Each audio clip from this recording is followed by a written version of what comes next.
बाबा तुलसीदास जी ने भगवान शिव की वंदना की गुरु के स्वरूप में। हनुमान जी महाराज और वाल्मीकि ऋषि की वंदना की। वंदना करते हुए बाबा तुलसीदास जी कहते हैं, सीताराम गुणग्राम पुण्यारण्य विहारिणो वंदे विशुद्ध विज्ञानो कवीश्वरो कपीश्वरो। यहाँ पे दो लोगों की वंदना की, एक कवीश्वर है, एक कपीश्वर है। कवि है आदि कवि वाल्मीकि ऋषि और कपि हमारे हनुमान जी महाराज।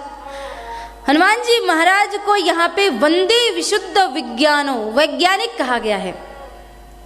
बड़े बड़े वैज्ञानिकों ने विमान बना लिया होगा, लेकिन हनुमान जी महाराज तो एक बार जय श्री राम कहते और सतयोजन समुद्र पार कर जाते।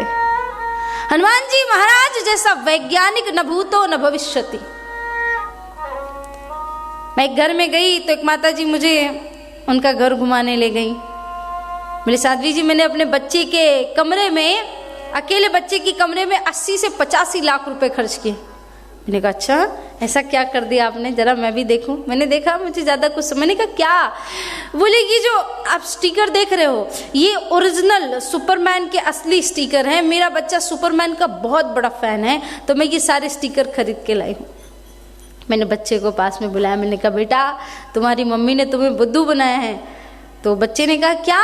मैंने कहा ये असली सुपरमैन नहीं है। तो बच्चा रोने लगा कि मम्मी ने मुझे नकली सुपरमैन के स्टिकर ला के दिए। मैंने कहा सुन तो ले बेटा, ये जो सुपरमैन के स्टिकर लगे हैं ये सुपरमैन तो कंप्यूटर से उड़ने वाला सुपरमैन है, ये असली सुपरमैन नहीं है। अगर असली सुपरमैन देखना है तो श्री हनुमान जी महाराज को देखो जो सतयोजन लंका को पार कर जाते हैं बिना किसी इक्विपमेंट्स के। एक बार जय श्री राम बोला और उड़ चले। वंदे विशुद्ध विज्ञानो कवीश्वरो कपीश। अपने बच्चों को ऐसे संस्कार दें, उनको नित्य प्रति हनुमान चालीसा पढ़वाएं।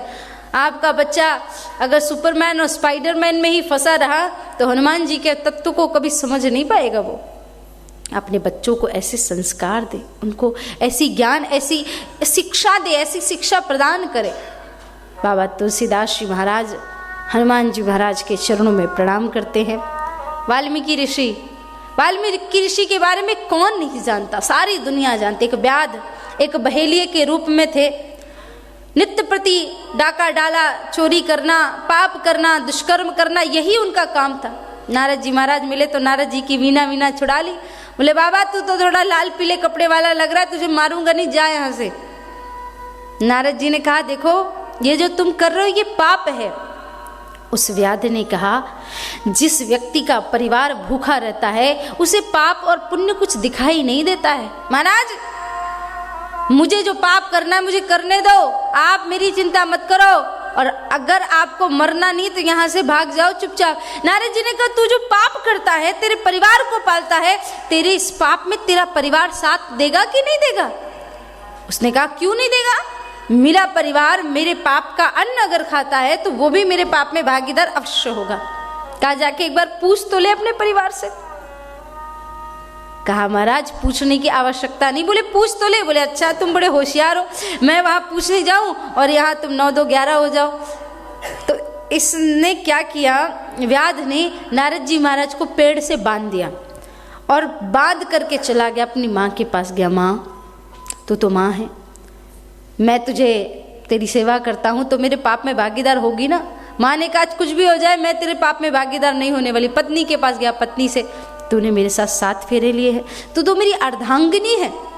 शास्त्रों में भी हमने कहा है साथ में पढ़ के कि हम हर पाप पुण्य में, हम हर अच्छे काम में भागीदार होंगे। पत्नी ने कहा अच्छे काम में तो ठीक है, पर तुम्हारा पाप मैं नहीं उठाने वाली, और तुम्हें लगे कि तुम मुझे पाप देने वाले हो तो मुझे तुरंत कह देना, मैं अपने पिता के घर चली जाऊंगी, मुझे तुम्हारे साथ रहने की जरूरत नहीं है। ये रोता रोता आया, नारद जी महाराज के चरणों में व्याध लौट गया। कहा जिस परिवार के लिए मैं पाप में रत था उसी परिवार ने मेरा साथ छोड़ दिया। नारद जी महाराज ने कहा देख जिसका कोई नहीं होता उसके भगवान होते हैं, तू राम राम जप। ये इतना पापी था कि राम राम तो जपा नहीं गया, राम राम की जगह उल्टा जपने लगा, मरा मरा मरा, उल्टा नाम जपने लगा। और कहते उल्टा नाम जपत जग जाना, वाल्मीकि भय ब्रह्म समाना। ये व्याध उल्टा नाम जपने के प्रभाव से भी वाल्मीकि ऋषि बन गया। जब दुनिया के रिश्तों से ठोकर खा लेना तो एक बार भगवान की शरण में अवश्य आ जाना। मैं आपको विश्वास दिलाती हूँ, मेरा प्रभु, मेरा गोविंद, मेरा राघव, मेरे सरकार, मेरे प्रभु शिव कभी आपको धोखा नहीं देंगे। सारी दुनिया का सहारा जब छूट जाता है तब भगवान का सहारा मिलता है। लेकिन हम तो भगवान को भगवान मान करके मंदिर में बिठाते, कभी अपना मानते ही नहीं हम भगवान को। प्रभु श्री राम की मूर्ति लेकर के घर में आ गए, मंदिर में बिठा लिया, 2 अगरबत्ती सुबह 2 अगरबत्ती शाम को लगा दी, कभी 2-4 काजू रख दिए, कभी 2-4 मिश्री रख दी। अरे भगवान, कभी हम कहे भैया भोग क्यों नहीं लगे भगवान को, अरे हम उनको क्या खिलाए, वो तो सारी दुनिया को खिलाते। ये क्या एक्सक्यूज की बात है, अपने माँ बाप को खाना नहीं दोगे, अरे हमारे माँ बाप तो हमें खिलाते, हम उनको क्या खिला पाएंगे। ऐसे बात कभी माँ बाप के लिए करते हो? नहीं करते, क्योंकि हमको लगता है वो हमारे माँ बाप है। भगवान से भी एक दिन ऐसा रिश्ता बना करके देखो और ये कहो कि भगवान हमारे माता है, हमारे पिता है, हमारे भाई है, हमारे बंधु है, हमारे सखा है। मैं तो कहती हूँ भगवान आपका दास भी बनने को तैयार है, पर आपके अंदर स्वामी बनने की योग्यता तो होनी चाहिए। इसलिए जब दुनिया से मन उठ जाए, इस द्वंद्व से मन उठ जाए, तब भगवान के पास आना। जब कोई नहीं पुकार सुनता हमारी, तब हमारे भगवान हमारी पुकार सुनते हैं। हमारी रोते हुए पलकों में अगर खुशियां कोई भर के जाता है तो हमारे प्रभु है। एक वक्त ने भगवान से कहा है प्रभु कि जब दुनिया के सारे रिश्तों से ठोकर मिलती है तब हमें भगवान की याद आती है और हम भगवान के पास जाते हैं, हम गोविंद के पास जाते हैं।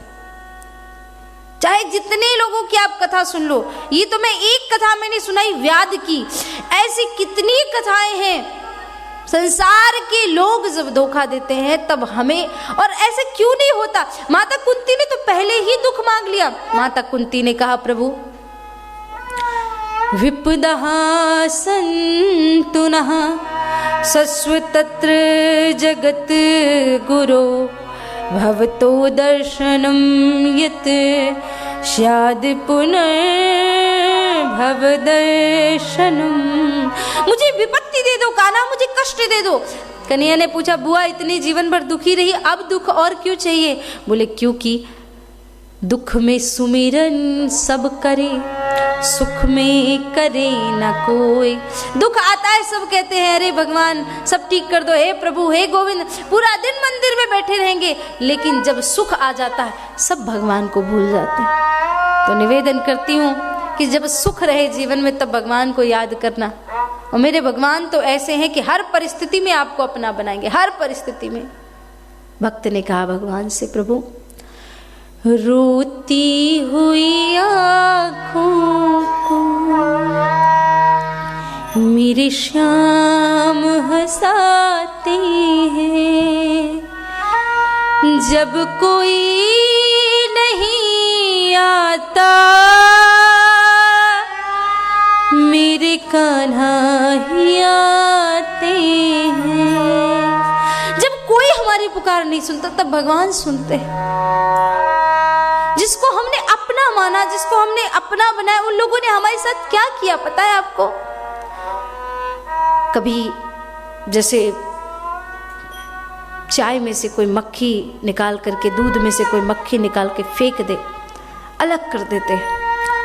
पर वही रिश्तेदार जब आपके पास भंडार भरा है पैसों का, वो तब दौड़ दौड़ करके आते हैं कि अरे भैया, कोई हमारा रिश्तेदार जिससे हम सीधे मुंह बात तक नहीं करें, लेकिन अगर वो कोई बड़ा मंत्री मिनिस्टर बन गया तो हम बताते फिर अरे ये तो हमारा अपना, अरे ये तो हमारा। कभी एक ऐसा भी दिन था कि उससे हम बात तक नहीं करते।